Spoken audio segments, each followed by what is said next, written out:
Arsenal, Chelsea, Manchester City, Liverpool.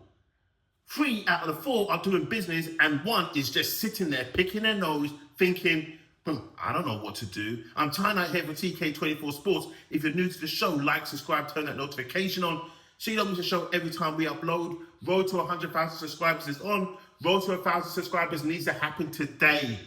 What are you waiting for? Hit that subscribe button so you don't miss shows every time we upload. Please share this show with 10 of your friends. If you've got 10, do it. If you've got 5, do it. If you've got 1, do it. And we've also got a reaction to people on Twitter, or X of course, and also a John Obi Mikel interview that he done on TalkSport.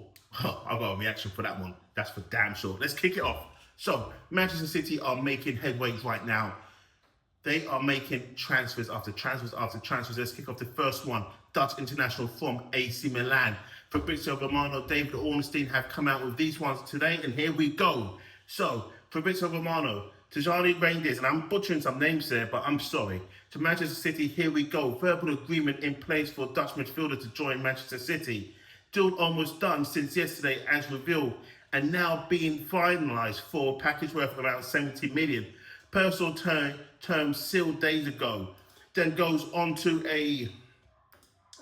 David Ornstein. Manchester City reach agreement, again, same player, 55 million fee, fixed fee bonuses, 26 midfielder to sign 5-year contract. Dutch international will still need to go medical before he goes. Still staying on a Fabrizio Romano, Ryan Shirksey coming in from a Lyon there. They've reached personal terms. There's official bid from Manchester City to Olympic Lyon will be submitted in the next few hours. And then sticking on with a Fabrizio Romano, Manchester City are advancing on a Ryan Ains-Norway deal after initial talks took place with Wolves. Now, what this means is Manchester City are not fucking around. They're not. They're going off to the tournament to play. You know, Chelsea are there as well because they won, my God, the Champions League yonks ago, and City won it a few seasons ago. But what this means for Manchester City is they're not resting on their laurels. They finished without a trophy last season, which is, you know, unheard of, really and truly. Pep Guardiola already spent nearly, 200 plus million in January, season just gone. They're now going to spend another 100 odd in this coming transfer window. Now, this is only the short transfer window, but they're still spending money like no tomorrow. Manchester City are saying, Liverpool, you have fun yet again because you won the last Premier League in COVID times, and now you won it again, and now you're making some noise with Arne Slot thinking you guys are the shit. Now, what this means is Manchester City are going to come back with a vengeance. They know that Arsenal are going to spend money at some point in some time in the universe, but as it stands now, Manchester City are building. But don't be mistaken, they are going to sell some players because the players that they brought in, a centre midfielder, a left back, and an attacking right midfielder, it means who is going, who is staying. What happens to a Bernardo Silva? What happens to a Doku? Are they going to be staying? Are they going to be going? Is a Jack Grealish going to be going at some point? Could Jack Grealish go to Arsenal? There's one for you. Okay, maybe not. But my point is this. Manchester City are not playing. Liverpool, we're going to get onto them right now with their transfer news, which is, of course, the Bournemouth left back. Liverpool from Ben Jacobs. Liverpool close to finalising a move for Milos Kirkzes. Now, again, I'm butchering names and I'm sorry. Clubs in advanced talks over a fee of up to 40 million. Kirkzes has already agreed personal terms. Now, that's crazy. So, Liverpool bringing the left back, bringing the right back and Fincon, and then going after Versa as well, which, you know, those deals have been rejected so far, so Liverpool need to go back in with a higher figure. Are they going to do that? Remains to be seen. Because if Liverpool don't do that, that player is still out there. That means Arsenal could maybe get in there, but he's already agreed to go to Liverpool, so no one's really got a chance there, but you should never say never, because it could happen. Moving on to Chelsea now. Last night it was then looked at that Chelsea are looking for another goalkeeper. The news came out and then everyone's going, wow, this is what Chelsea do. They mean business. Yes. Well, Fabrizio Romano has come out with this today. AC Milan want around 30 million. Chelsea won't pay that as Chelsea value Minigan at 10 million. Now, this Minigan is the AC Milan, of course, you can see it, goalkeeper, and his contract's out until 2026. Chelsea won't wait longer than Monday as they are also happy with full goalkeepers that they have in their squad. AC Milan are in a pickle here because they're going to lose their midfielder. Then they're going to end up losing their goalkeeper. They've got no Champions League football to get into. But Chelsea will get this goalkeeper over the line, that's for sure. Yes, they've got full goalkeepers, but the full goalkeepers that they have are not good. They're just not. If Chelsea want to go further in the Champions League, because now they go back into it, they need a good goalkeeper and they need a good solid base. And this goalkeeper is way better than what they've got.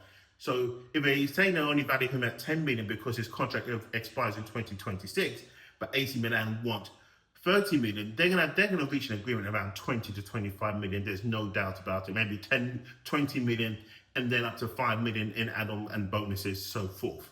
So let's just wait to see what Chelsea do there, because I think there's a deal there to happen. But who knows? But one player that's not going to be staying at Chelsea for sure is Jadon Sancho. He is going back to Manchester United. Chelsea are going to pay the 5 million penalty for not signing him. No big deal there. But Sancho wants the same money that he's on at Manchester United to stay. But look at this one. Look at this little comment as to why more than likely Jadon Sancho's going back. Because Chelsea, again, from Transfer News Live, over there on X, Marco Correa, Caicedo, Fernandes, Cole Palmer, they're all on so less money. Correa, 110 a week. Caicedo, 150. Fernandes, 180. Cole Palmer, 130. Jadon Sancho wants 300 grand a week. Now that's amazing. That's some craziness. And I can't see that one happening at all whatsoever. I just can't. So Jadon Sancho, who knows where you're going to go? And Bruno's trying to get to Manchester United. He was reported 250,000 a week. I don't think he's going to get that. Man United are not going to be paying that because Man United are unstable. They got no European football. So there's no guarantees. They give him, let's say, 250 a week. That puts them on the precedent of what they're paying a Sancho and also a Marcus Rashford, which they want to get out. They want to get those players out because they're just not good for the club. But then Bruno's good. Sancho going back to Manchester United, even though he doesn't want to go back there, but his backside's going to go there and stay there if he doesn't lower his demands, should he want to get out of Manchester United. That's just a short crust of it. Sancho needs to lower his expectations if he wants to get out of Manchester United. If he doesn't, his backside staying there without a squad number and without playing in Manchester United again. Staying on to Arsenal now. Or should I say, moving on to Arsenal. Paddy Power. These guys are the biggest trolls out there. And they love trolling Arsenal more than ever. The Zubimendi transfer story is just going all over the place. He came out, he done an interview. It was misinterpreted in a way to make you feel as though he's actually going to be staying and he's flirting with Real Madrid because Xabi Alonso is his idol. He captained him. He managed him in the Real Sociedad B team. And now, with this interview, Paddy Power just couldn't help themselves and came out of this comment. Let's read this one. Martin Zubimendi has not ruled out joining Real Madrid despite signing for Arsenal for the 5th time in 4 months. I mean, that one there is what you call the ultimate troll. But it's true. We keep on hearing noise about Zubimendi going to Arsenal, but without actually seeing the confirmation that the medical's been done.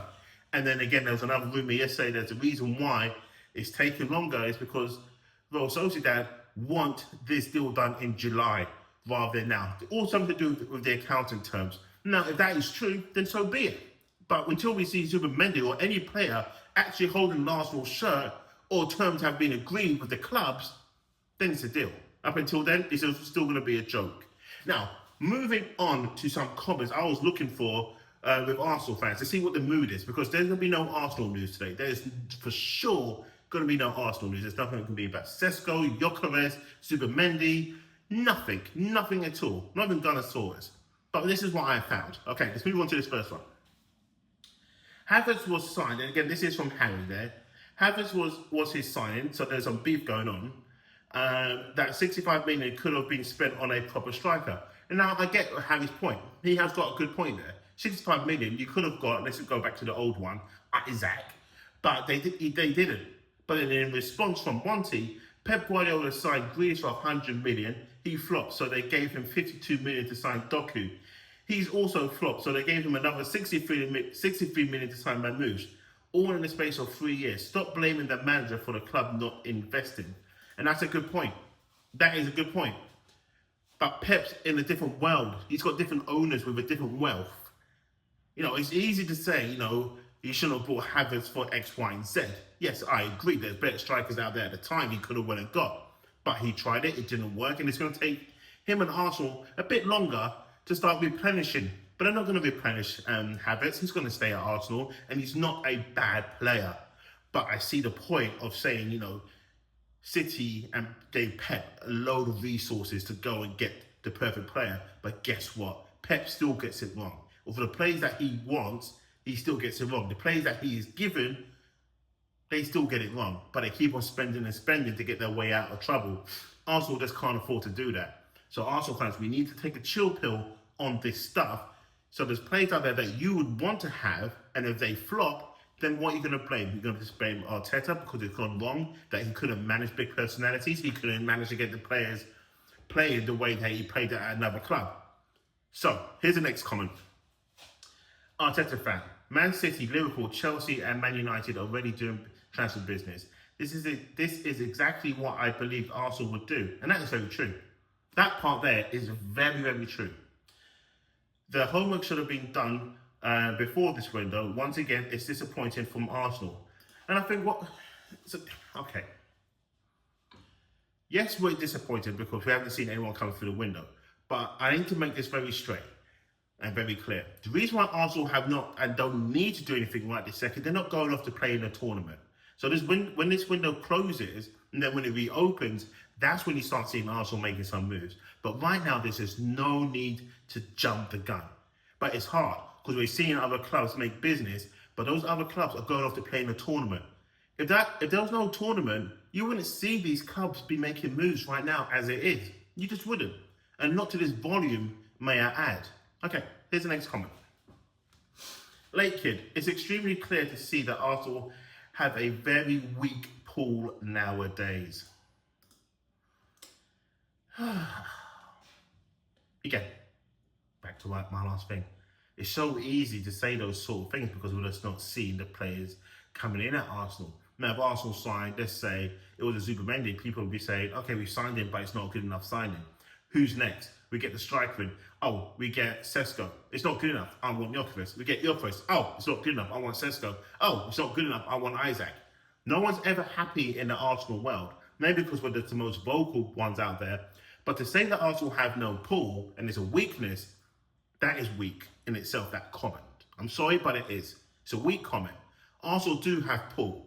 They have a massive pull. It's just not the pull that you want it to be for the players that you want to see come in every single moment. You know, it's just not. I'm sorry about that one. I just don't agree with that comment. I think it's kind of weak in itself. Okay, moving on. KS has put here. So after Fabrizio Romano came out with the Shirky deal, so KS has put, so it's possible to go for multiple players at the same time. Arsenal just don't know how to do it. And I don't know, have I just found comments to be so repetitive in this one? Or is it pretty much everyone saying the same thing in just different tones? Again, Arsenal are not in a tournament that they need to go to in order to bolster themselves so quickly in a short space of time. That's what it is. So when you see Manchester City doing all these multiple deals, it's because they're making their squad bigger to go and get 100 million. Let that please sink in, people. They're doing these deals, so they can secure the bag. That's all it is. That's all it is. Got another comment for you. Simo, he's having some beef with someone. He's talking about Chelsea, no doubt. Man, he's talking about, more like he's talking about how great Chelsea were. And, all the blah, blah, blah, what they win. But that's in the past. Chelsea is the team that celebrates the top four now.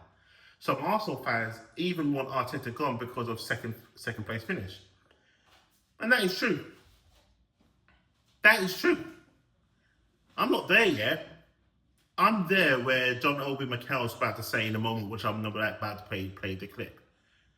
But Arsenal fans, their expectations have gone up so quickly because of what Mikel Arteta has done.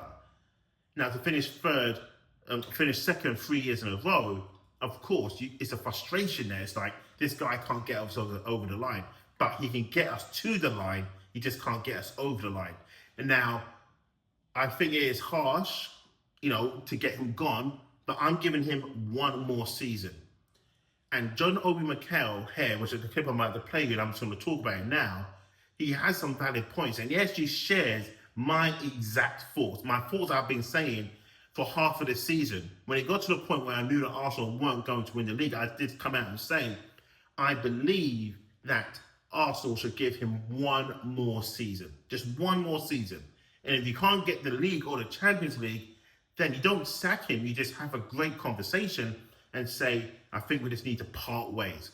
It'd be wrong to sack you, but it's nothing wrong with parting ways. And here's a clip right now for John Obi Mikel. Right, listen, let's talk about the season, all right? Because, of course, your old side, Chelsea, they won the Conference League. We talked about that. Did they have the best season? Liverpool obviously won the league. Spurs, they won the Europa League. Crystal Palace won the FA Cup. Yeah. Newcastle won the Carabao Cup. Now, I asked... No, just a quick question. Before you start that... No, you don't need to put me... No, I'm going to ask John quickly. Because we ended this discussion last week. Well, you're going to misquote me. No, he said that Spurs, fair enough, who won the Cup... who won the Europa League, had a better season than Arsenal. No. Who finished second. Now, remember, Spurs finished fourth bottom. No, who had a better season? I'll ask you, John, the question I asked Betty, right? I said, list these 4 teams, 1 to 4, who had the best season. Because they all got Champions League football.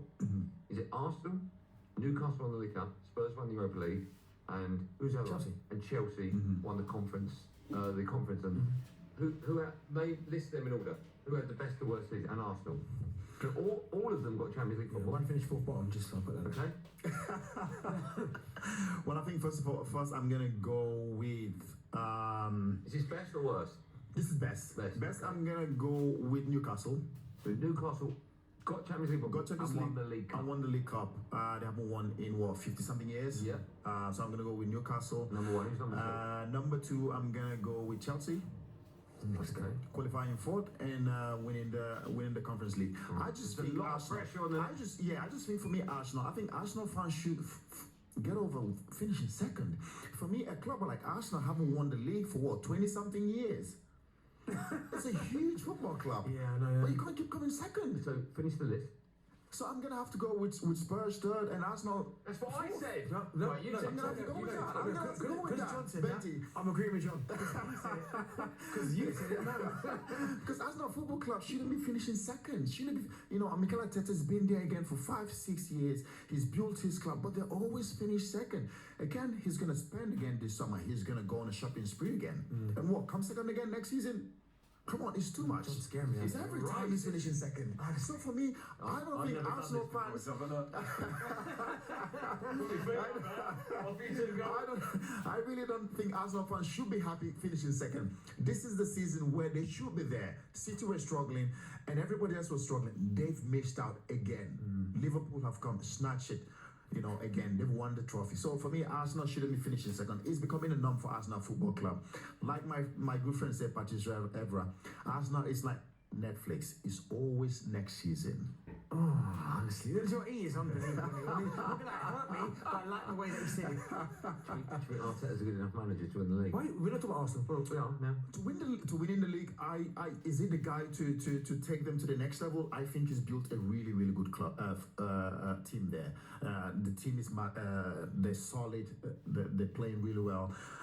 The defense is really good. The midfield is good. I think he's built a solid team. But is he the guy to take them to the next level? The next level is winning the Premier League and winning the Champions League. Sometimes I do think a fresh voice is needed.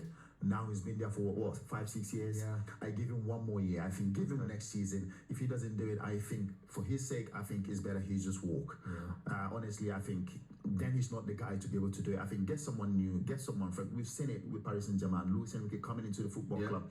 Looks like they needed somebody with fresh idea, fresh voice that the players will listen to.